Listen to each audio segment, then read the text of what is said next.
Isang malalim na buntong hininga ang pinakawalan ni Anne, habang hawak-hawak niyang gatas para sa kaniyang ina.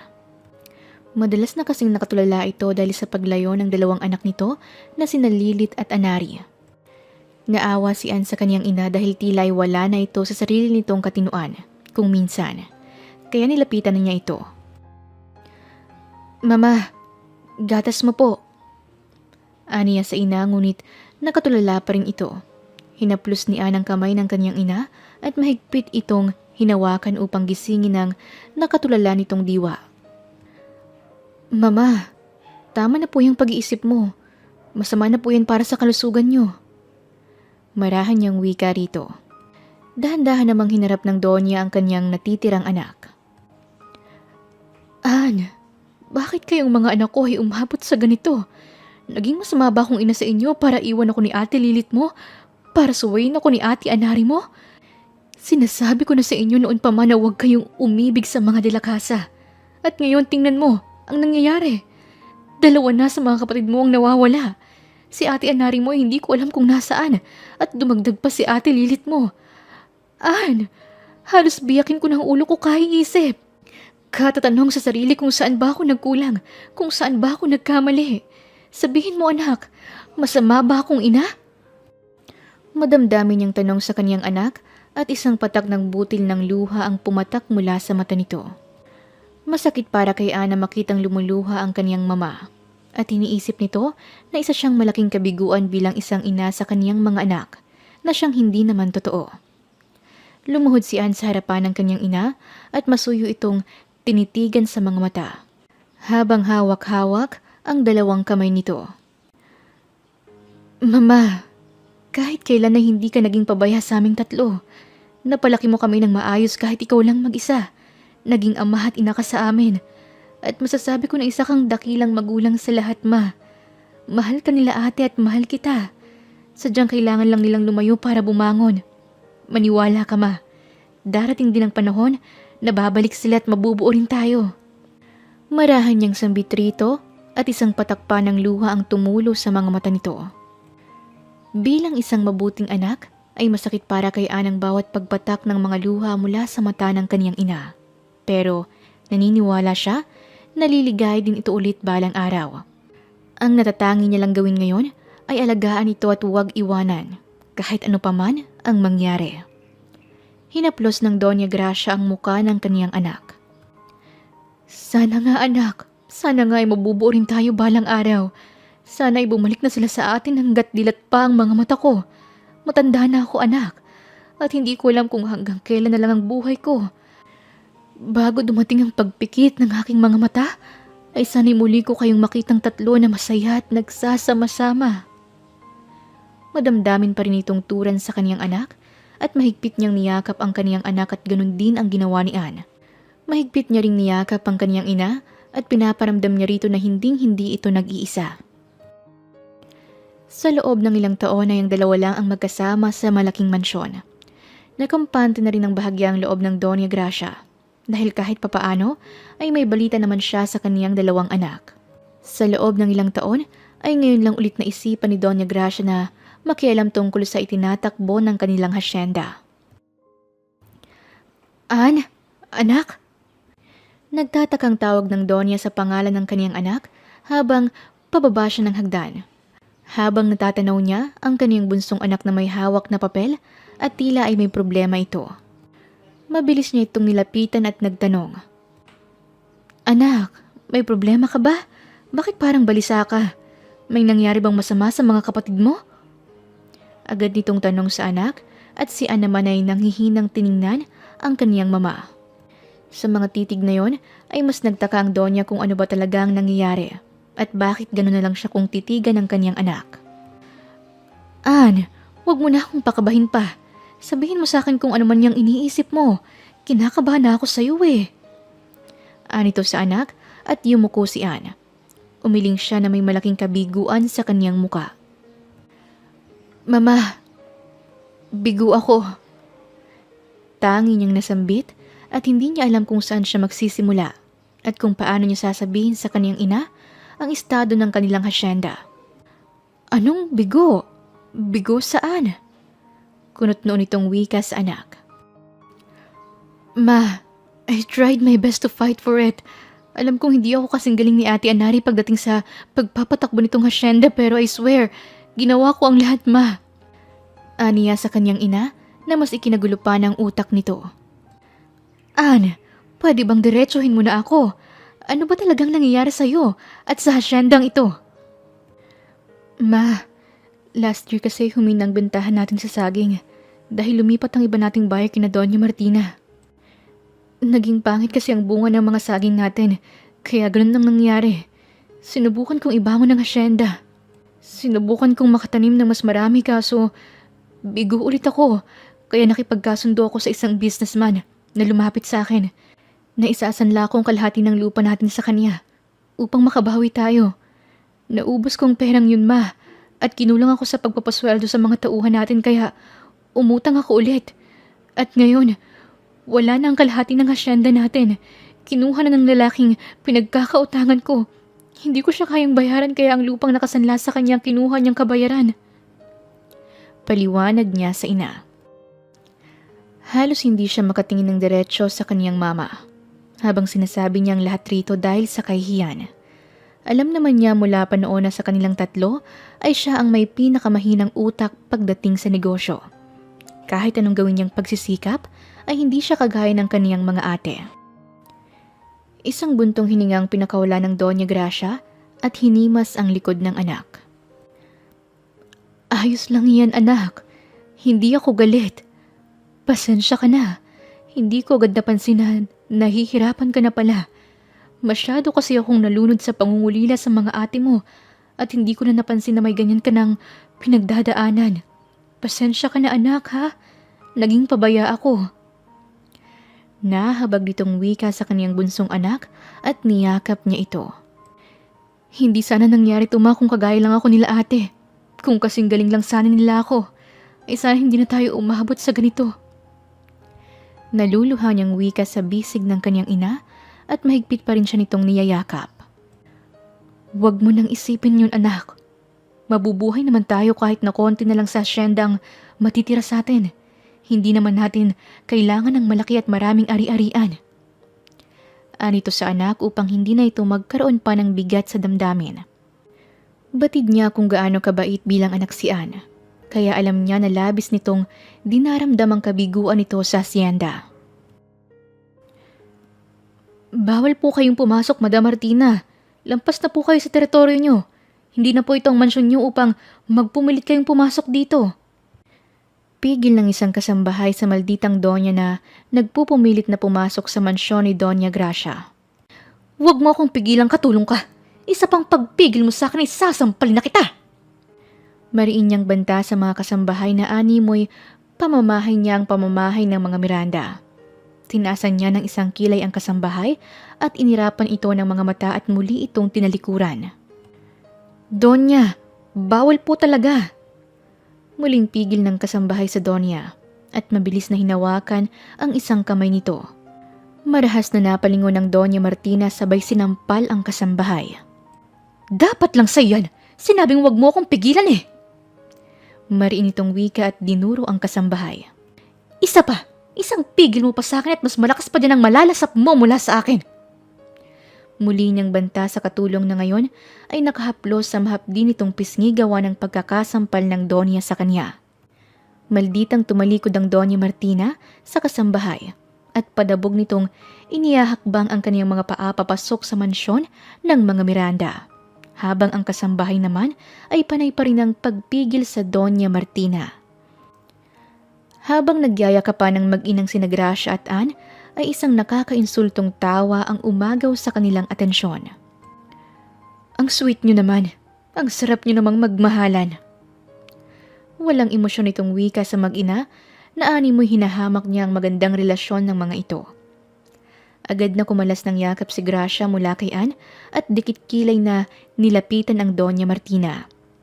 Sa mga titig niya para rito ay nais niya itong saktan at kalad ka rin palabas. Oh! I love that look from you, Gracia. Palaban, pero wala namang ibubuga. Patuloy na pangiinsulto nito sa may bahay. Pasensya na po, Doña Gracia. Sinubukan ko po siyang pigilan pero nagpumilit po talaga siya. Paumanhin ang kasambahay sa kaniyang amo at binalingan ito ni Gracia ng tingin. Bumalik ka na doon sa trabaho mo. Huwag mo na itong intindihin. Sa kapal ba naman ng pagmumukha nito ay wala talagang makakapigil rito. Balik insulto ng Doña Gracia kay Martina. Tumaas naman ang isang kilay ng malditang Donya. Look who's talking, Gracia. Talagang mula pa talaga sa sip-sip na kagaya mo nang galing ang mga katagang yan ah. Nakakahiya naman sa'yo. Anito at may pangiti-ngiti pa itong nalalaman. Dapat talagang mahiya ka, Martina. Dahil kung anong peke ng ilong mo ay siyang kapikian ng ugali mo. Singhal niya rito at masamang tumawa si Martina. Ang sabihin mo, naiinggit ka lang sa ilong ko. Anito at tumawa naman si Gracia. At bakit ako maiinggit? Likas na maganda at matangos ang ilong ko. Ikaw, kailangan mo pang ipagawayan bago ka maging maganda sa paningin ng iba at sa paningin mo. Kawawang Martina. Pangiinsulto niya rin dito na siyang hindi pinalampas ni Martina. I have all the money, kaya pwede kong bayaran ng kung ano man ang naisin ko sa katawan ko o sa ibang bagay. I can afford everything, Gracia. Hindi gaya mo na kailangan pang sumipsip sa ama ko para maambunan ng kahit kaunting katiting na pera at ari-arian. Ngayon, sino ang kawawa sa ating dalawa? Martina, kahit anong paliwanag ko naman sa'yo hindi mo tatanggapin eh. Ganyan kakatigas.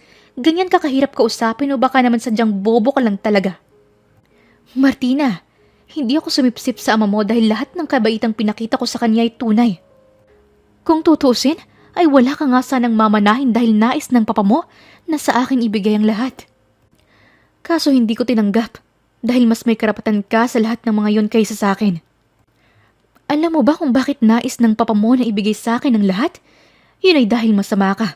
Walang ibang nabubuhay sa dugo mo kundi inggit at galit. Bagay na ayaw ng papa mo sa ugali mo. Huwag kang mayabang, Martina. Alam mo kung bakit?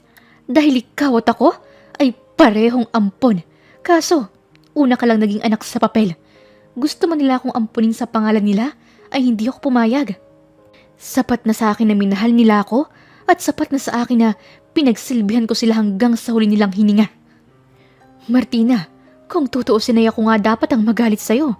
Dahil sa'yo ay namatay si papa. Napakurap ng mga mata si Martina at napalunok siya ng kanyang sariling laway nang banggitin ni Gracia ang pagkamatay ng kanilang ama noon. Kung bakit at kung ano ang dahilan. Huwag mo na sa aking ipaalala ang araw na yon, Gracia. Dahil baka hindi na ako makapagtimpi pa at baka masaktan lang kita. Banta nito sa Doña Gracia ngunit hindi ito nagpasindak sa kanya. Bagkus ay taas kilay siya nitong tinitigan sa mga mata. Bakit? Nakokonsensya ka sa kasalanan mo? O baka hanggang ngayon ay sinasabi mo pa rin sa sarili mo na wala kang kasalanan? Kung sana hindi ka umalis ng gabing yon, di sana buhay pa ang papa.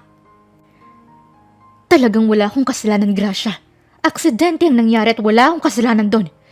Kaya itiko mo na yung bibig mo sa mga walang katuturan mong sinasabi. Yan ang mali sa'yo, Martina. Hindi ka umaako ng sarili mong kasalanan dahil palagay mo sa sarili mo ay espesyal ka na palagi kang tama sa lahat. Kaya ka hindi masaya sa buhay mo dahil hindi ka marunong maging masaya sa kung anong meron ka at sa kung anong pagkakasala mo. Subukan mo kayang iparito kayang ugali mo ng sa gayon ay baka umayos pa ang buhay mo. Baka sakaling sumaya ka pa. Aniya rito at mas lalo lang kumunot ang noo ng malditang Donya. Ganun ba? Yan din ang problema sa'yo, Gracia. Nagsasalita ka na parang alam mo ang lahat.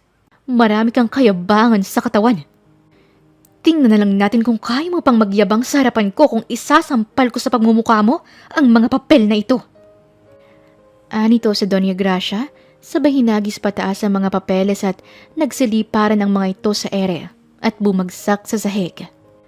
Basahin niyo ang mga nakasaad dyan dahil simula sa araw na ito ay akin ang dapat ay sa akin mula noon pa man. Akin na ang kalahati ng hasyenda niyo, pati na rin ang mansyon na ito. Lathala ni Martina na siyang inalmahan ni Anne. Ano? Anong sayo ng mansyon na to? At ang kalahati ng hasyenda? Nahihibang ka ba? Sambit ni Anne habang si Doña Gracia naman ay pinulot ang mga papeles at masuri itong binasa. Ako? Hibang? Come on, nagmula pa talagang salitang yan sa'yo, batang dalaga. Isang dalaga na mahina at walang ibang alam sa buhay kundi ang mangutang.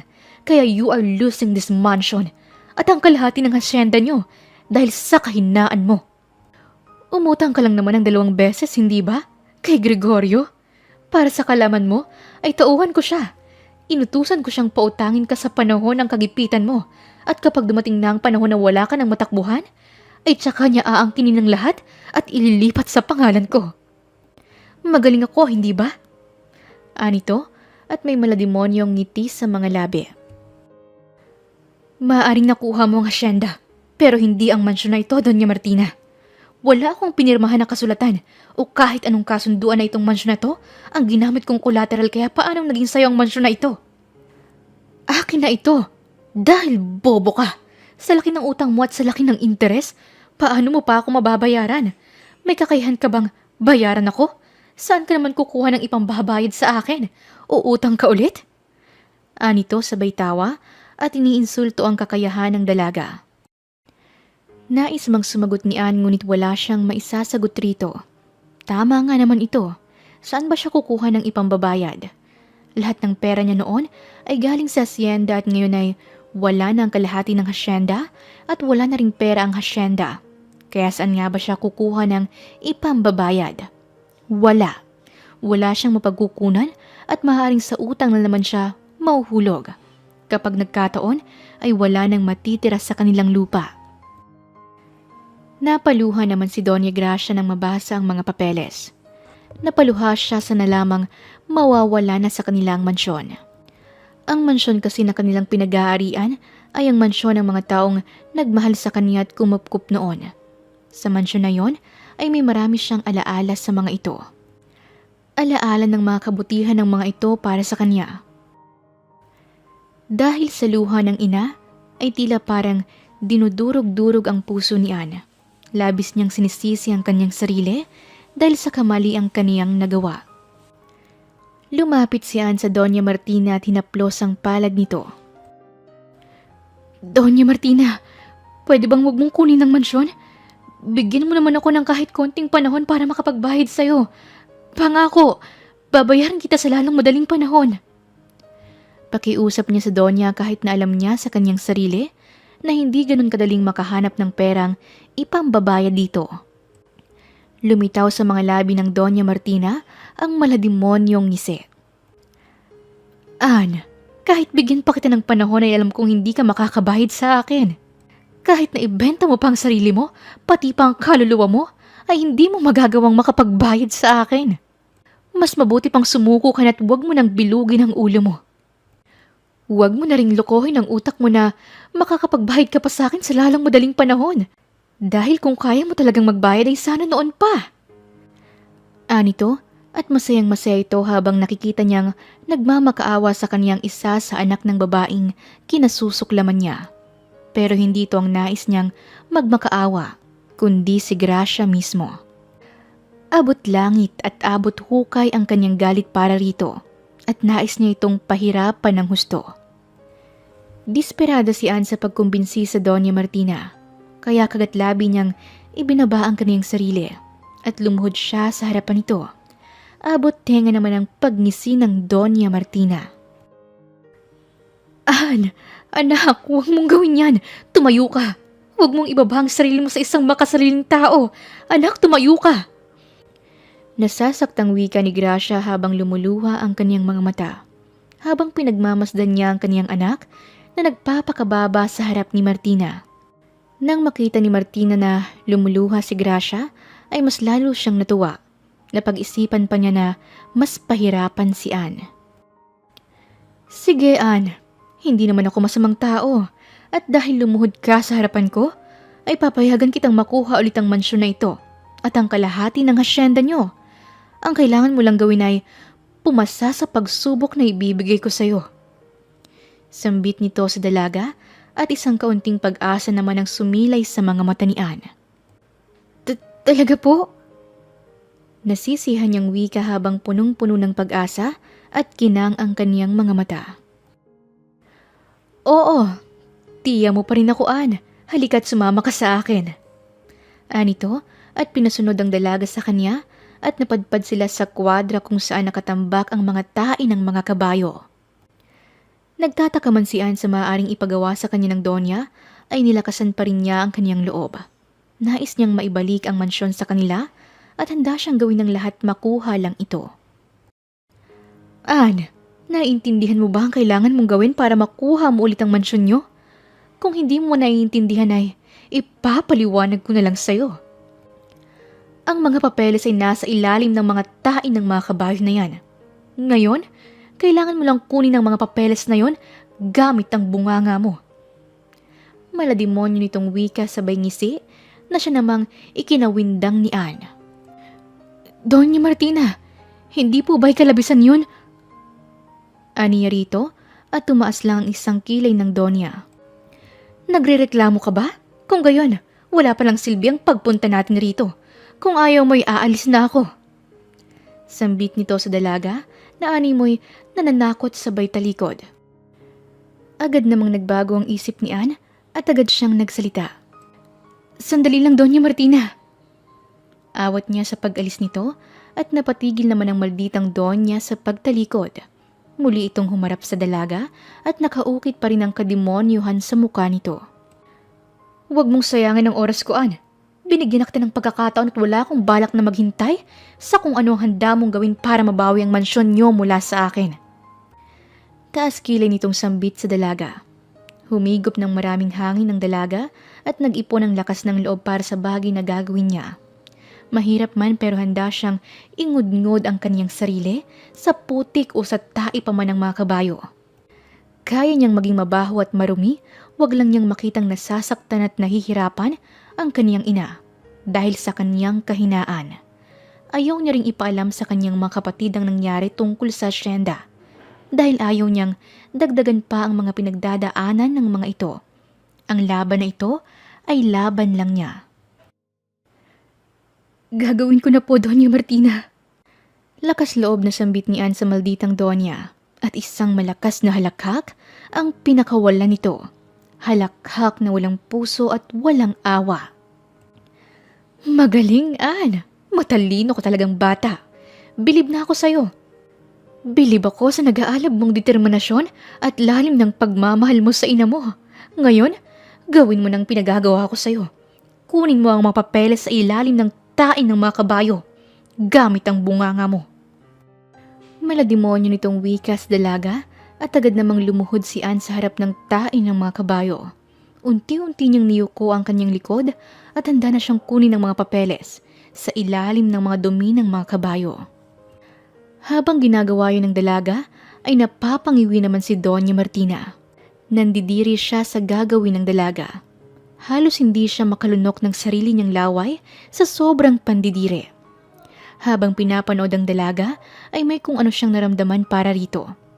Para siyang nahahabag at naawa. Akmang isusubsub na ng dalaga ang kaniyang mukha sa mga tae nang biglang nagsalita ang Donya. Tama na. Agad na awat ng Doña Martina sa dalaga. May kung anong kumurot sa kanyang puso na tila ay nakaramdam siya ng konsensya para sa dalaga. Nagtaka naman si Ann kung bakit siya nito pinigilan.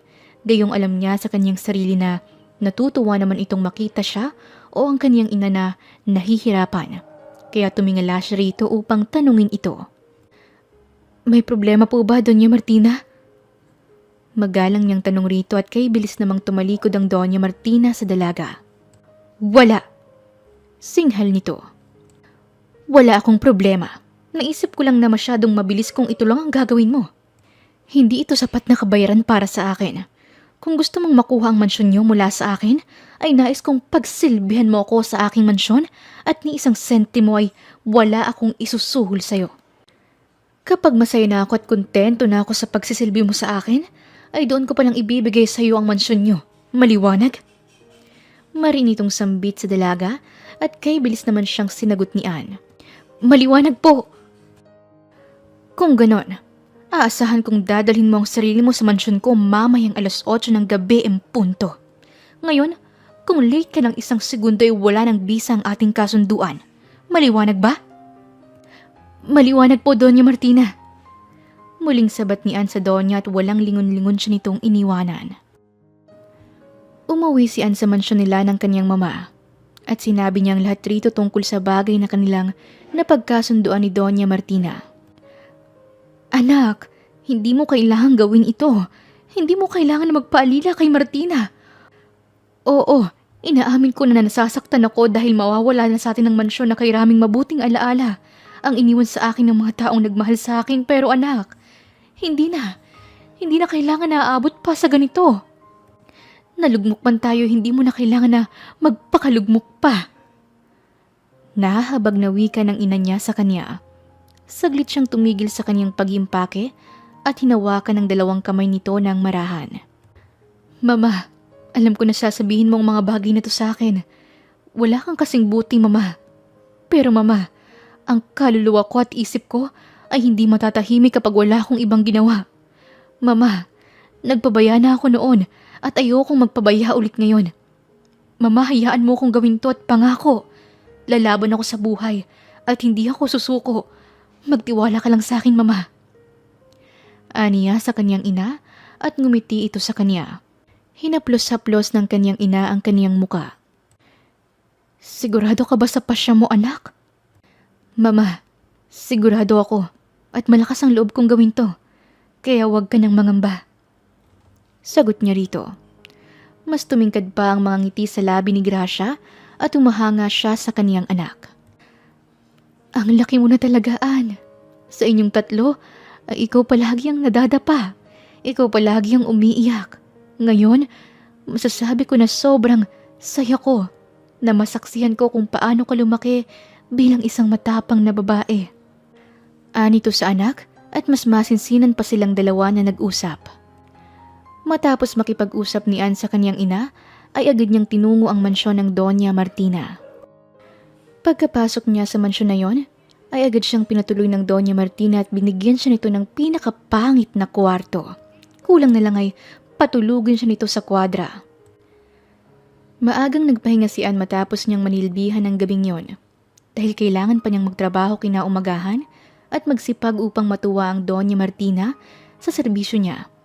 At baka agad nitong igantimpala sa kanya ang kanilang lupain at mansyon. Kinaumagahan ay maagang nagising si Ann. Nilinis niya lahat ng kwarto maging ang kwarto ni Red at Gray na kasalukuyang hindi na nananatili sa mansyon ng Donya. Nang matapos ang paglilinis sa kwarto ng 2 senyorito, ay agad niyang tinungo ang kwarto ni Blue. Pagkabukas niya ng pintuan ng binata ay agad na bumalandra sa mga mata ni Ann ang mga kasuotang pambabae. Nandidiri niyang dinampot ang tibak panty sa sahig at nilagay iyon sa basket. Halos lahat ng nasa silid ng binata ay pawang mga pambabae. Agad siyang naghinala sa kasirian ng binata at agad na napahagikik ng sobrang tipid. Akala ko kung sinong playboy, bakla naman pala. Natatawa niyang wika sa kanyang sarili dahil pati towel nito ay kulay pink kahit ang suklay ay ganun din.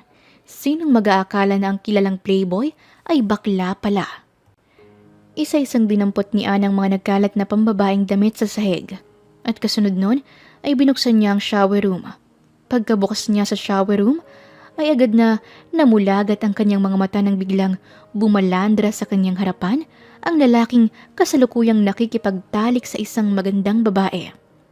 Agad na nag-init ang buong mukha niya sa kanyang nakita at nanginginig ang kanyang mga tuhod, maging ang kanyang kalamnan. Sa buong buhay niya hindi niya inaakalang makakasaksi siya ng ganoong bagay at naka-live pa. Mabilis na nagkasalubong ang mga mata nila ng binata. Galit ito at parang nabitin. Kulang na lang ay murahin siya nito sa paningin. Sa mga titig nito sa kanya ay parang hinihiwalay nito ang kanyang kaluluwa mula sa kanyang katawan. What the? Get out! Agad na singhal nito sa kanya pero napako lang ang kanyang mga tingin sa hubot-hubad nitong mga katawan. Hindi ka bakla? Di ba bakla ka? Walang preno niyang tanong habang lutang ang kanyang utak sa alapaap. What? Hindi makapaniwala nitong wika sa dalaga dahil sa tinawag siya nitong bakla. Me? Gay? Paglilinaw ni Blue sa kanyang narinig at tumangutango naman si Anne bilang tugon. How the hell na maging bakla ako, ha? Mapagbanta nitong wika sa dalaga at wala itong atubiling iniwanan ng babaeng katalik nito at hubot-hubad na nilapitan ang dalaga. Napaatras naman si Anne at agad niyang tinakpan ang kanyang mga mata dahil ayaw niyang magkasala at ayaw niyang makita ang kahubaran ng lalaki. Pasensya na po, senyorito. Lalabas na po ako. Agad niyang iwas sa binata sabay talikod pero hindi siya nito pinalampas. Agad nitong hinawakan ng kanyang kamay sabay hinila siya nito pabalik. How dare you leave after calling me a gay, ha? Anne Miranda? Mapanganib nitong wika sa dalaga at hinawakan ng baba nito at matalim na tinitigan sa mga mata. Gusto mo bang patunayan ko sa'yo na hindi ako bakla? Kagaya ng iniisip mo? Gusto mo bang makisali sa amin? 2 babae sa isang lalaki? I swear na masisihan ka sa gagawin natin. Anito sa dalaga sa napakamanyak na tinig. Nanginginig ang mga tuhod ng dalaga at palagay niya ay nabastos nito ang kanyang sarili. Kaya inis niyang kinuyom ang kanyang kamao sabay sinikmuraan ng lalaki. Mabilis na napaungol si Blue sa sobrang sakit ng suntok ni Anne para sa kanya. Palagay niya ay nadurog nito ang mga laman niya. Hey! What do you think you're doing to my boyfriend, ha? Agad na wika ng babaeng katalik ni Blue. Singkit mata sa galit na tinapunan iyon ng tingin ni Anne. Sira ulo ka ba? Hindi pa ba malinaw sa'yo kung anong ginagawa ko? Nakita mo naman siguro na sinuntok ko siya, di ba? Bastos kasi tong boyfriend mo kuno eh. Ano ko bang babae ka? Bobo o bulag? Prangka niyang wika sa babae na hindi nito nagustuhan. Don't you ever dare to call me bobo dahil hindi ako bobo. Palag nito sa kanya at handa itong makipagsabunutan sa kanya. Mataray namang namewang si Anne at tila nakalimutan nito na wala siya sa kanyang teritoryo. Ah, hindi ka bobo? Talaga ba? Kung ganun, bakit ka nakikipagtalik sa lalaking hindi mo asawa? It's because he's my boyfriend. Boyfriend mo siya? Sure ka? Sa tingin mo ikaw lang ang girlfriend niya? Tingnan mo nga tong buong paligid ng silid niya. Puro damit pang babae. Halos gamit pang babae din. Sige nga, sabihin mo nga sa akin, gamit mo ba ang lahat ng mga yan?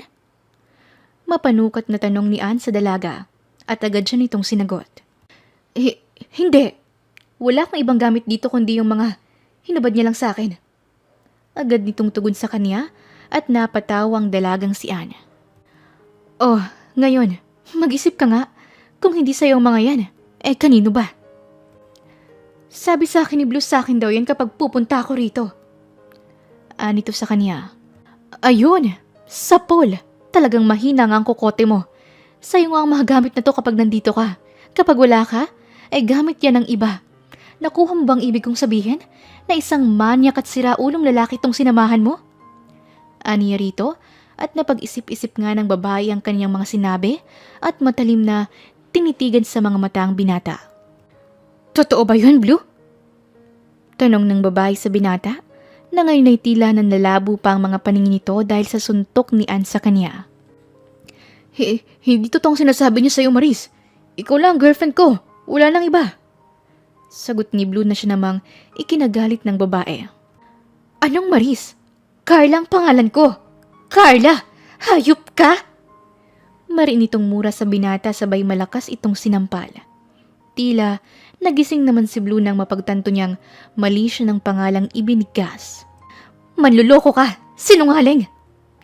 Dugtong ng babae at kaliwat kanan pa siyang sinampal ng babae at agad itong nag-walk out. Buti nga sa'yo. Mahinang wika ni Anne sa binata sabay dinilaan ito. Manya ka kasi. Dapat lang sa'yo yan. Dugtong ni Anne at tuwang-tuwa siya sa sinapit ng binata. Sakit nun ah. Sana mas nilakasan pa niya. Aniya rito at tinawanan ito ng bahagya sabay iniwanan din ito sa loob ng silid. Damn you! May araw ko rin sa aking babae ka. Makikita mo. Pagsisisihan mo na kailan ka sa buhay ko, Anne Miranda! Sigaw ni Blue habang nakaupo siya sa sahig at nahihirapan pa siyang makabawi dahil sa sampal ng babae sa kanya kanina. At higit sa lahat, ay dahil sa suntok ng dalagang si Anne. Walang hiyang babaeng yun. Sa dinami-rami ng babae sa buhay ko ay siya palang nakasuntok sa akin. Wika ng utak ni Blue habang gigil na gigil siya sa dalaga. Makakaganti rin ako sa iyong babae ka. Dugtong niya sa kanyang isipan at agad na nag-isip ng kanyang pwedeng gawin sa dalaga para makaganti rito. Natapos ang buong araw ni Blue ngunit wala pa rin siyang naisip na isang magandang gawin para makaganti sa dalaga. Si Blue ang pinakabunso sa kanilang tatlo. Ito ang pinakamatangkad sa lahat at si Blue rin ang binansagang pinakagwapo sa tatlo. Si Blue ang may pinakamabait na mukha at aakalain mong ito ang pinakamabait sa lahat. Ngunit kung ano ang itsura ni Blue ay labis na kabaliktaran sa tunay nitong pagkatao at ugali. Si Blue lang naman ang may pinakamaraming koleksyon ng mga babae. At ito rin ang may pinakamaraming naikama. Ni isa'y wala itong naging seryosong karelasyon. Lahat ay laro lamang. At dahil sa sobrang dami ng babae nito, ay halos hindi na niya maalala ang mga pangalan ng mga ito. Kasalukuyang hawak-hawak naman ni Anne ang kanyang bimpo at walis upang maglinis ng mga kwarto at sala sa buong mansyon ng mga dilakasa. Sa muli ay tapos na niyang linisin ang kwarto ni Red at Gray, maging ang kwarto ng Doña Martina. At ngayon ay patungo na siya sa kwarto ng binatang mahilig na si Blue. Akmang bubuksan na niya ang kwarto nang may makita siyang isang malaking "Do not disturb" sa pintuan. Okay. Aniya sa kanyang sarili at hindi na tinangkang pasukin pa ang silid ng binata na animoy nakahotel ito dahil sa karatula na nilagay nito sa labas ng pintuan. Help! Please no! Maawa ka sa akin, huwag mo akong saktan! Palahon ng babae mula sa loob ng room ng binata na agad namang pumasok sa eardrum ni Anne. Malaking hakbang na napatras si Anne pabalik sa pintuan ng binata dahil sa mga hiyaw na narinig niya. Tumayo siya sa labas ng pintuan at mas pinaigting ang kaniyang pandinig. Maawa ka! Wala akong kasalanan! Pakawalan mo ako, pakiusap! Muling sigaw ng babae mula sa loob ng silid ni Blue at nagsitaasan ng dalawang kilay ng dalaga nang malinawan siya. Sa sobrang pagkaintriga niya sa kung ano ang nangyayari sa babaeng parang kinakatay sa loob ng silid, ay maingat at dahan-dahan niyang binuksan ang pintuan ng binata. Dahan-dahan niyang iniawang ang pintuan upang makasilip sa loob. Nang maawang niya ng kahit konti ang pintuan, ay pinagkasya niya ang kanyang isang mata sa maliit na siwang at kay bilis na nanlaki ng kanyang mga mata sa kaniyang nakita. Isang babaeng nakagapos ang dalawang kamay at paa ang kanyang nakita at nakatupis lang ito. Nakatingin ang isang babae sa lalaking nakatayo sa kama at nakabonit pa ito habang may hawak-hawak itong isang panyo. Manahimik ka! Ngayon dito sa kama ko ay akin ka at susunod ka sa kung anong gusto kong gawin sa'yo at sa katawan mo. Akin ka sa kamang to, magandang dilag. Mapagbanta na wika ng lalaki sa dalaga na siyang ikinakaba ng puso ni Anne. Harassment? Oo, harassment nga to. Hindi ako pwedeng magkamali. Taranta niyang bigka sa kanyang sarili dahil palagay niya ay may babae siyang kailangang iligtas mula sa malagim na kamay ng isang binata. Nakita ni Anne na agresibong lumuhod ang lalaki sa kama. Maawa ka! Maawa ka! Pakiusap! Pagmamakaawa ng babae sa binata habang binubusalan siya nito gamit ang hawak-hawak nitong panyo. Sa boses ng lalaki ay kilala ni Anne kung sino ito. Wala talagang kasing halimaw ang Blue na to. Masyadong halang ang kaluluwa. Walang good manners. Walang hiya pa sa katawan. Masyado talaga siyang mahilig. Galit niyang bigkas sa isip niya at kailangan niyang tulungan ng babaeng hinahalay ng isang dilakasa. Mabilis na iniwan ni Anne ang silid at kumuha siya ng isang may kalakihang kahoy mula sa labas at agad na bumalik sa loob ng mansyon. Humigop siya ng malalim na hininga upang makaipon ng sapat na lakas para harapin ang mahilig na binata. Walang ya ka? Rapist! Matapang niyang sigaw sabay sinipa ang pintuan ng sobrang lakas. Dumagundong ang pintuan na siyang ikinagulat ni Blue. Paggalingon niya sa pintuan ay mabilis na nanlaki ang mga mata niya nang makita niyang may hawak na kahoy ang dalaga at palagay niya ay siya talaga ang pinupunterya nito. Sandali! Anong gagawin mo? Tarantang tanong ni Blue ngunit mabilis na siyang pinalo ni Ann sa paa. Dahilan upang mapaluhod siya sa kama at mamilipit sa sakit. Tumingala siya kay Ann at akmang kakausapin niya ito nang bigla siya nitong sinuntok sa ilong. Natumba si Blue sa kama at nagdugo ang kaniyang ilong. Hindi pa nakontento si Ann at sinipa pa ni si Blue pabagsak sa kama. Nang nakita niyang matatagalan pa si Blue sa pagbangon ay mabilis niyang nilapitan ng babae. Ligtas ka na, hindi ka na niya masasaktan. Makakaalis ka rito ng ligtas at mag-report ka sa mga pulis. Aniya sa babae at agad na hinubad ang tali nito sa kamay at kasunod nun ay kinalas rin niya ang busal nito sa bibig. What the heck are you doing?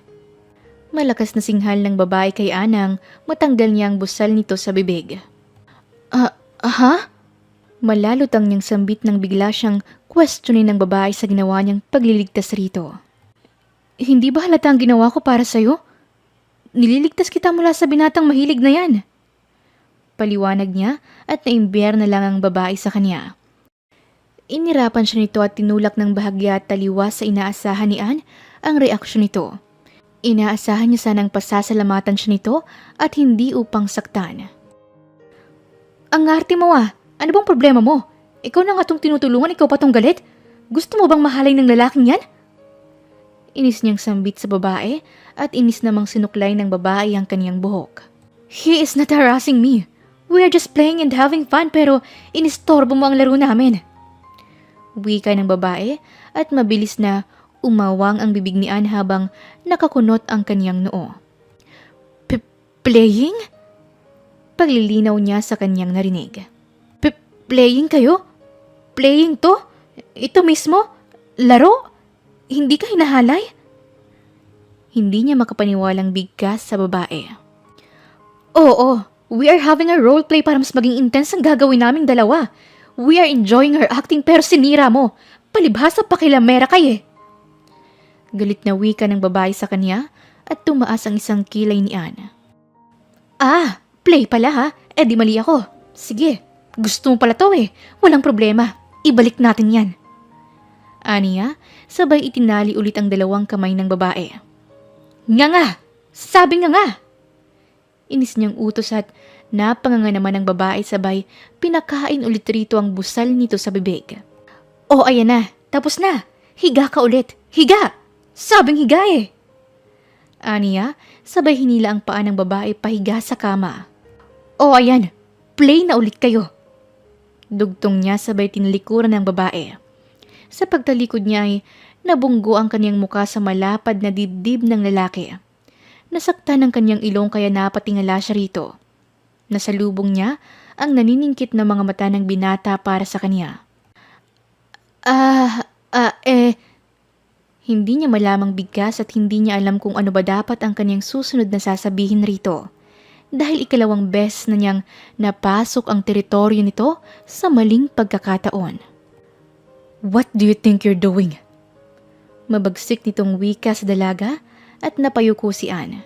Hindi niya alam kung paano niya ito muling haharapin. Kaya dahan-dahan niyang inihakbang ang kaniyang paa palayo rito. Ngunit agad siya nitong hinawakan.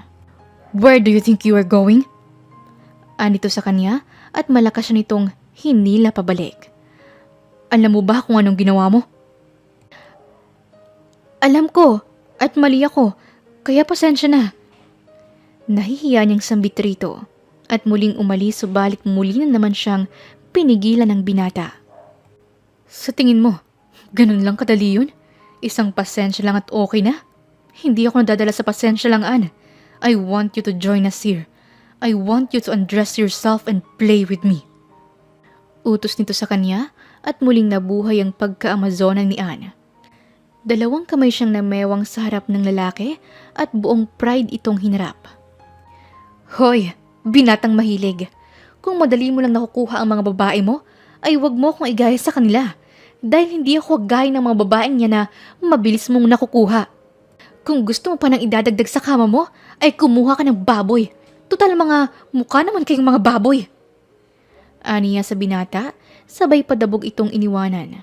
Napamewang naman si Blue at pabagsak na bumuntong hininga. Simula kasi noong dumating si Ann sa mansyon nila, ay palagi ng bulilyaso ang mga hilig niya. Gayunpaman ay napapangiti pa rin siya dahil ngayon pa lang siya nakakita ng babaeng malalimang pagpapahalaga sa sarili. At mayroong mataas na pride hindi kagaya ng iba niyang mga naikama na madali niyang nakukuha. Isa pa, si Ann pa lang ang may lakas na loob na paluin siya, sampalin siya, at higit sa lahat ay suntukin siya. Kay Ann pa lang dumugo ang ilong niya at kay Ann pa lang siyang muntik mapilay. Kasabay nun ay ang paghulma ng interes niya para sa dalaga. Blue, what are you doing? Tara na, ituloy na natin to. Apura ng babae sa binata na kanina pa niya tinatawag. Sorry baby, but let's do it another time. Sambit ni Blue na hindi nagustuhan ng babae. What? You can't do this to me, Blue. Reklamo nito ngunit agad na nagbihis si Blue. Fix yourself and go home. Pagtabuyan ito sa babae, naanimoy wala na lang ito sa kanya. Walang nagawa ang babae kundi ang padabog na magbihis at nilisan ng mansyon ng mga dilakasa. Habang si Blue naman ay walang tigil sa pagmamasid sa dalaga. May namumuong mga kabaliwan sa kanyang utak. Kinahapunan ay nakatoka si Ann na magdilig ng mga halaman. Nalaman ni Blue ang nakatakdang gawain ng dalaga dahil nagtanong siya sa kanilang mayordoma sa mansyon. Humanda ka sa akin, Ann. Pilyo niyang wika sa kanyang sarili habang nilalagay niya ang patay na ahas sa malaking puno ng bonggabilya na bulaklak sa kanilang hardin. Ini-imagine ni Blue kung anong mangyayari kay Ann kapag nakita nito ang ahas sa bulaklak na ginawa niya. Inaasahan niya na mahuhulog ito sa swimming pool at mababasa. Sigurado ako, manginginig yun sa takot at magiging isang basang sisiw pagkatapos. Pili yung sambit ni Blue sabay tumawa ng napakademonyo sa mahinang boses. Ayan na siya! Excited niyang sambit nang makita niyang dalaga na papunta na sa hardina. Agad na nagkubli si Blue sa mayabong na dahon ng bulaklak upang gulatin ang dalaga. At nagdidilig na nga si Ann ng mga bulaklak habang si Blue naman ay panayang ngisi habang papalapit na si Ann sa bonggabilya na bulaklak. Hoy Ann! May ahas! Agad na sigaw ni Blue sa dalaga sabay turo ng ahas sa puno ng bonggabilyang bulaklak. Agad namang napatingin si Ann sa gawi kung saan nakaturo ang daliri ng binata. Sabay humagikik si Blue dahil inaasahan niyang kakaripas ito ng takbo at magsisisigaw hanggang sa mahulog ito sa pool. Ngunit hindi iyon ang nangyari. Nanigas lang ang dalaga mula sa kinatatayuan nito habang nakatitig sa ahas. Nagtaka si Blue at gumuhit sa kanyang muka ang pagtataka na may halong pag-aalala. Ann! Tawag niya sa pangalan ng babae, ngunit ni isang kurap ay walang ginawa ang dalaga. Kaya agad siyang napatalon mula sa bulaklak at mabilis na nilapitan ng dalaga sabay niyugyug ito upang gisingin ng diwa. Ngunit tila wala itong naririnig. Ann! Ann! Sigaw niya sa pangalan nito at kasunod nun ay pagkatumba ng dalaga. Mabilis naman siyang nasalo ni Blue at agad niyang pinasok ang dalaga sa loob ng mansyon. Mabilis siyang nagpatawag ng doktor sa kanyang mga katulong at kasalukuyang sinusuri na ngayon ng doktor ang dalaga. Kamusta siya, Dok? Okay lang ba siya? Agad niyang tanong sa doktor. Well, okay naman siya. Wala akong nakikitang problema sa puso niya. Siguro labis lang siyang natakot at kinabahan sa kanyang nakita. At may posibilidad na may trauma siya tungkol sa mga ahas kaya ganito na lang kung mag-react ang kanyang katawan. But she's fine. Anytime ay magigising na siya. Sambit ng doktor at agad na itong nagpaalam sa binata. Habang tulog si Ann ay napako ang kanyang mga mata sa magandang hugis ng labi nito. Napalunok siya ng sunod-sunod ng kanyang sariling laway. Dahil alam niya sa kanyang sarili na naaakit siya sa ganda ng dalaga. Iniwas niya ang kanyang tingin rito ngunit kusa na lang bumabalik ang kanyang mga mata sa dalaga na animoy may sarili itong isip.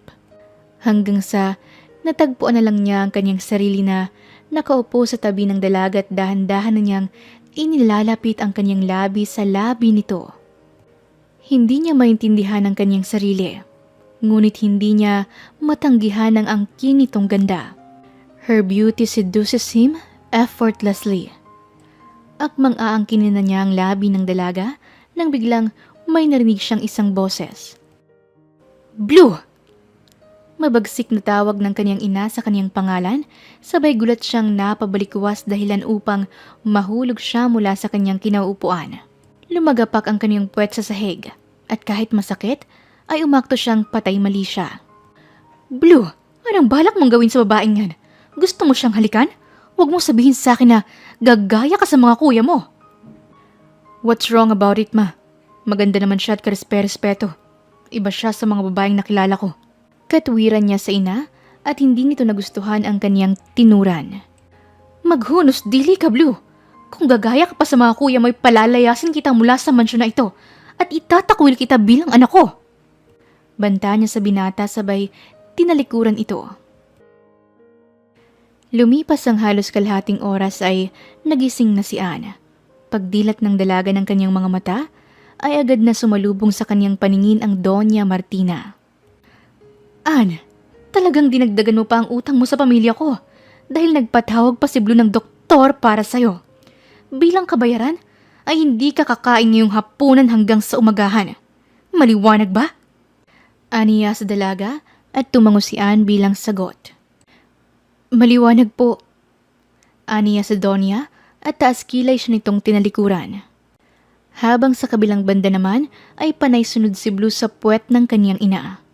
"Ma, why do you have to do that? Bakit ultimo pagkain ay pinagdadamot mo? That's not right, ma. You are being too much. Hindi naman tayo ikaw sa pagkain para ipagdamot mo, ah." Aniya sa kanyang ina at mataray siya nitong nilingon. "Ginawa ko yun dahil gusto ko. Malaking hinihingi ng babaeng yan bilang kapalit ng serbisyo niya. Kaya dapat lang na mahirapan siya. Why, Blue? Do you care about that girl? Don't tell me na pati ang babaeng yan ay papatulan mo."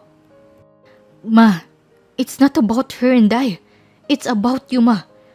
Wala namang kasalanan sa atin si Tia Gracia, pati ang mga anak niya. It's all about your insecurities na ayaw matahimik. Tita Gracia is a good person, ma. May pinagsamahan naman kayong dalawa. You are being a devil. It's not right anymore. Sobrang mali ka na, ma." "Blue, wala kang ni isang karapatan na husgahan ng kung anong ginagawa ko. Dahil wala kang alam sa lahat. Wala kang alam sa mga nangyari. Ma, ang galit mo para kay Tia Gracia ay dahil lang naman sa pagmamahal ni Papa. And if it's true, na hindi ka talaga minahal ng Papa, ay hindi na ako magtataka pa. Mahirap mahalin ang ugali mo, Mama." Prangkang wika ni Blue sa ina at isang sampal ang isinagot nito sa kanya. Napahawak si Blue sa kanyang pisngi at tagad na tinalikuran ng Donya. Habang ito naman ay pasalampak na naupo sa sofa, habang galit na galit ito sa kaniyang anak. Simula ng mga araw na nawala ng malay si Anne dahil sa katarantaduhan ni Blue, ay hindi niya kinausap ang binata. Habang si Blue naman ay walang tigil kakukulit sa babae. Kasalukuyang nakasunod siya sa puwet ng dalaga at tila para lang siyang anino nito na hindi napapansin. "Anne, look, I'm sorry. I'm sorry that day. Hindi ko naman sinasadya eh." Paliwanag niya sa dalaga pero nagmistulang bingi lang si Anne at patuloy lang siya sa paglalakad at isang puwersa ang humatak sa kaniya pabalik. Tila kay bilis ng pangyayari dahil kasalukuyang nakaharap na siya ngayon sa binata. "Anne, I'm sorry." Pag-uulit niya rito. "Blue, bakit mo to ginagawa? Pwede bang tigilan mo na ako? Kung kinakausap mo na naman ako para makakuha ng impormasyon tungkol kay Ate Lilith, ay wala akong alam." Mariin niyang sambit sa binata. "No, it's not about her anymore. Nakita na ni Kuya Red si Lilith, and you don't have to worry dahil inaayos nilang nasira nilang relasyon noon. I'm here in front of you to say sorry. Pero Anne, I will honestly tell you that I like you." Matapang niyang pagtatapat sa dalaga at inihahanda na niya ang kanyang muka para sa sampal nito, para sa kanya. Pero walang tumamang palad sa kanyang muka at nanatili lang nakatingin ng dalaga sa kanya. "Hindi mo ba ako sasampalin? Susuntukin o papaluin ng kahoy?" Aniya niya rito. "Blue, mabuti pa itigilan mo na ako. Paano ko maniniwala sa lalaking kagaya mo ay mapaglaro ka? Hindi nagbabago ang mga lalaking kagaya mo, Blue." "Nagbabago ang kagaya ko, Anne. At nagbago ako dahil sa'yo. Yes, it might be stupid kung sasabihin ko sa'yo na hindi ako na love at first sight sa'yo. Pero na love at first punch ako sa'yo. Dahil sa suntok, sampal at palo mo, nagising ako sa kagaguhan ko. Dahil sa pananakit mo sa akin ay minahal kita. I realize how foolish I am noon sa ibang babae.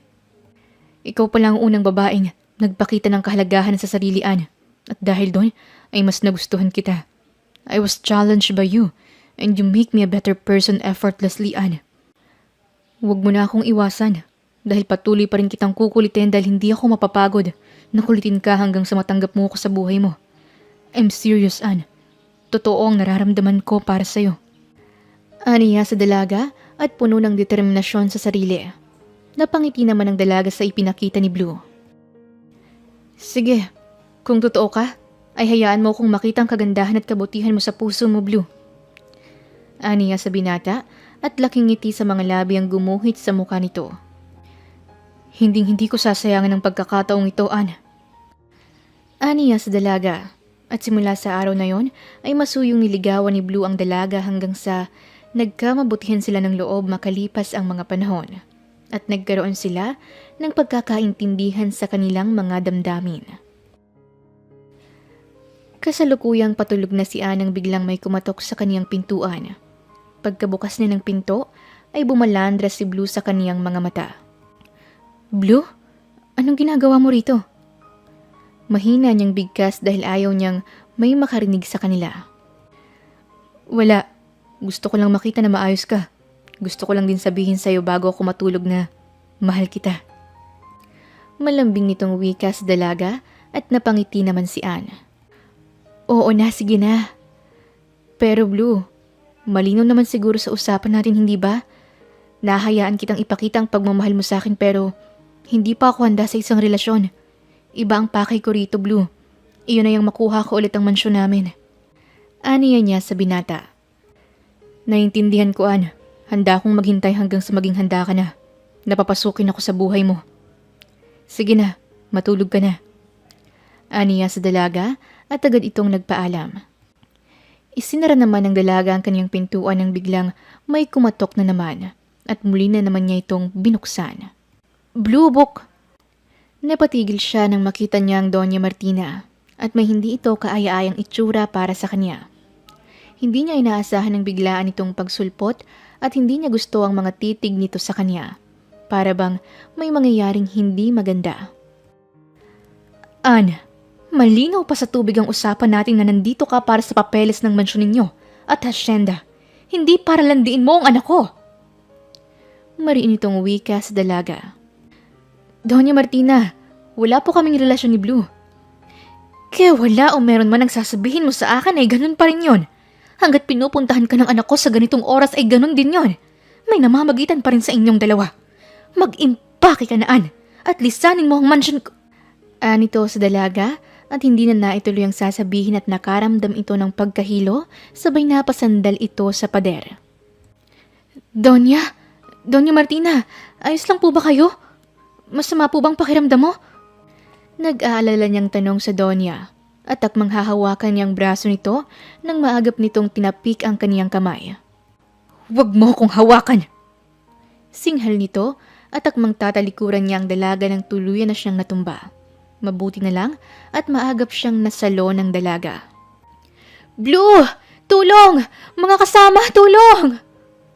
Sigaw ni Ann ngunit wala ni isa sa mga kasamahan niya ang nais tumulong sa kanya para sa Donya. Parang natutuwa pa ang mga ito nang makita nilang nakabulagta ang Donya sa sahig.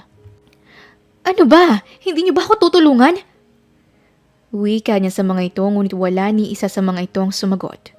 Nang makita naman ng mga ito si Blue ay tsaka pa lamang tumulong ang mga ito. Ako na! Nag-aapor ang wika ni Blue at binuhat ang kaniyang ina. Pinasok niya ito sa loob ng silid habang nakasunod sa binata si Ann. Agad na sinuri ni Ann ang Donya at sobrang init ng katawan nito dahil sa mataas nitong lagnat. Inalagaan ni Ann ang Donya hanggang sa humupa ng kaunti ang lagnat nito. Doña Martina, oras na po ulit para uminom kayo ng gamot. Aniya rito ngunit inilihis ng Donya ang kaniyang tingin sa dalaga. Bumuntong hininga si Ana takmang ilalapag niya ang gamot sa mesa nang biglang nagsalita ang Donya. Pinalayas na kita, Ana. Inalila kita at inalipin. Tinuring kitang parang aso. Pero bakit mo ko piniling tulungan? Noong panahon na yun, ay pwede mo naman akong pabayaan kagaya ng ginawa ng mga kasamahan mo. Aniya sa dalaga habang hindi nakatingin dito. Doña Martina, hindi ko kasi ugali ang gumanti sa may sala sa akin o sa pamilya ko. Isa pa, naniniwala ako na mabuti kang tao. Sadyang nabulag ka lang sa galit mo. Inalagaan kita dahil gusto ko at bilang pagtanaw na rin ng utang na loob nang bigyan niyo ako ng pagkakataon na manilbihan sa inyo kapalit ng mansyon namin. Bago ako umalis, inais ko muna na pagsilbihan ka. Aniya sa Donya at agad naman itong sumagot. Mabuti kang dalaga. You really resemble your mom. That's why I hate you the most. I hate kind people around me. They soften me and I don't like it. Aniya sa dalaga at tinignan ito sa mga mata. Lumabas ka na at iwanan mo na ako. Umalis ka na sa mansyon na ito. Dugtong nito at tumalikod nga ang dalaga. Ngunit makalipas ng ilang oras ay nagtaka si Doña Martina nang biglang bumalik si Ana. Di ba sinabi ko sa'yo na umalis ka na? Anito sa hindi natutuwang tinig. Aalis naman po ako kapag mabuti na ang kalagayan mo. Sa ngayon ay hayaan mo muna akong alagaan ka. Bangon na po at uminom na kayo ng gamot. Aniya rito ngunit nagmatigas ang Donya. Hindi mo ba ako narinig? Sabi ko umalis ka na! Singhal nito. Hindi po ako aalis hanggat hindi mo iniinom ang gamot nyo. Katwiran ng dalaga at palagay ng Doña Martina ay hindi talaga niya mapapaalis si Anne kahit anong pilit niya. Kaya labag man sa kaniyang loob ay ininom niya ang gamot na dala nito para sa kanya. Patuloy na inalagaan ni Anne si Doña Martina hanggang sa lumambot ang loob nito sa kanya. May panahon din na nakakapagkwento na ito sa kanya tungkol sa nakaraan nito at ni Doña Gracia. Unti-unting gumaling si Doña Martina at nang makita ni Ana gumaling na ang Doña, ay nilisan na niya ang mansyon nito at umuwi na siya sa kaniyang ina. Bago siya umuwi sa mansyon nila, ay nagpaalam muna siya sa binata. Habang sa kabilang banda naman mabuti na ang pakiramdam ni Doña Martina. Kinuha niya ang wedding picture frame nila ng kanyang asawa na si Adonis at pinakatitigan niya ang litrato nilang dalawa. Marami ang naglalaro sa utak ng Donya, sabay patak ng mga luha mula sa kanyang mga mata. Adonis, kahit minsan ba ay minahal mo rin ba ako? Kahit minsan ba ay naging laman ako ng puso mo? Kahit minsan ba ay naging masaya ka sa akin? Kahit na si Gracia ang mahal mo? Kahit minsan ba ay mayroon ba ako sa puso mo? Aniya sa kanyang isipan habang lumuluha at may kung ano siyang naramdaman sa likod ng kanilang frame. Pinatalikod niya ang frame at doon niya napagtanto na may tila parang papelang nakakubli sa likod ng frame. Kinuha niya ito at binuksan bago binasa. Mahal kong Martina, maaaring patayin na ako bago mo babasa ang liham ko na ito para sa'yo. Nais kong malaman mo na alam kong palagi mong kinukumpara ang sarili mo kay Gracia. Panay ka selo sa kanya at hindi ka naniniwala sa mga paliwanag ko sa'yo. Martina, nais kong sabihin sa'yo na mahal kita. Minahal kita ng wagas at lubos. Sapilitan man ang kasal nating dalawa ngunit hindi ko pinilit ang sarili ko na mahalin ka. Sa pagmamahal mo sa akin ay natutunan ko ring mahalin ka. Bawat gabi na inaangkin kita ay puno iyon ng pagmamahal. Bawat yakap na ibinibigay ko sa iyo at mga halik ay puno iyon ng pagmamahal. At ang patunay ng pagmamahal ko sa iyo ay ang mga anak natin. Lubos akong nagpapasalamat kay Gracia dahil sa bawat panahon na tumatakbo ako sa kanya noon ay pilit niyang pinapaintindi sa akin kung gaano ako kaswerte na maging asawa ka na siya namang tunay. Martina, ang puso ko ay tunay ng tanging kabiyak ko lamang sa puso't kaluluwa ko ay walang iba kundi ikaw. Laman ng sulat at habang binabasa iyon ni Martina, ay siya namang pagpatak ng mga luha sa kaniyang mga mata. Dahil sa sulat na iyon ay naliwanagan ang kanyang madilim na damdamin na puno ng galit at sakit. Napagtanto niya na kay tagal niyang namuhay sa kadiliman na siya naman mismo ang may gawa. Napagtanto din niya ang lahat ng kasalanan niya kay Gracia. Habang umiiyak si Martina ay bumukas ang pintuan. Mabilis siyang nagpunas ng kaniyang mga luha upang hindi siya mahalata ng kaniyang kasambahay. Bakit ikaw ang may dala ng gamot ko? Nasaan si Anne? Tanong niya rito dahil mas komportable siyang si Anne ang nag-aalaga sa kanya. Wala na po si Anne. Umalis na po kaninang madaling araw. Sagot nito. Ano? Umalis siya? Wala bang ginawa si Blue? Bulalas ng Donya at kay bilis itong tumayo mula sa kanyang kama at agad na tinungo ang silid ng anak. Blue! Galit na wika ng Donya sabay bukas sa pintuan ng anak. Naabutan ng Donya na matamlay ang binata, ngunit hindi niya ito pinansin. Yes, ma. Walang ganang wika ni Blue sa kanyang ina dahil tuluyan ng pinutol ni Anne ang ugnayan nila sa isa't isa bago ito umalis. Bakit ganyan ang mukha mo? Bakit mo hinayaan na umalis si Anne? Talak nito sa anak. Yun naman ang gusto mo, hindi ba? Wala na siya. She told me that she loves me too. Pero hindi kami pwede because of you. Aniya sa ina at humilata ito sa kama. Aba, hoy Blue, ikaw ang umiibig at hindi ako. Bumangon ka dyan at ibalik mo dito si Anne sa loob ng mansyon ko. Utos niya sa anak. Hayaan mo na siya, mama. Aalilain mo lang naman siya dito eh. At sinong nagsabi na aalilain ko siya?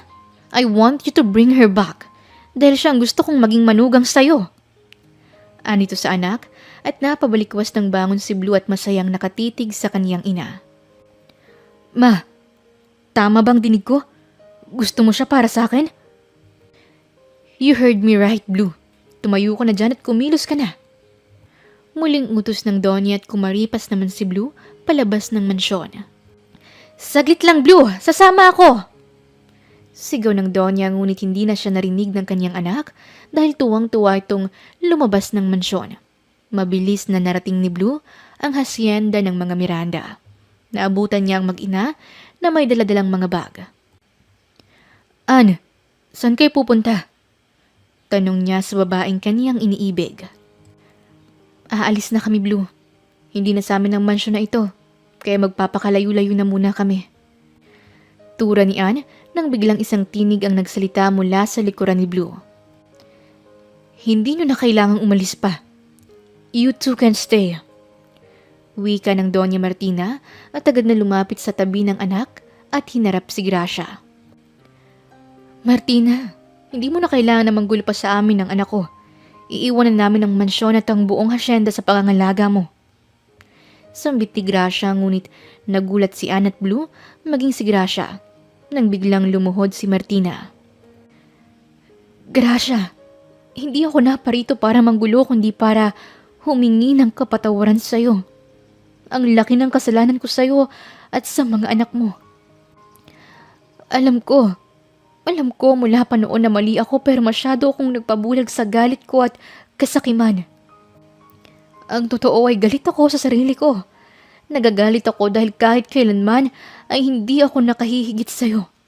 Ang paghahanga ko noon sa'yo ay napalitan ng inggit.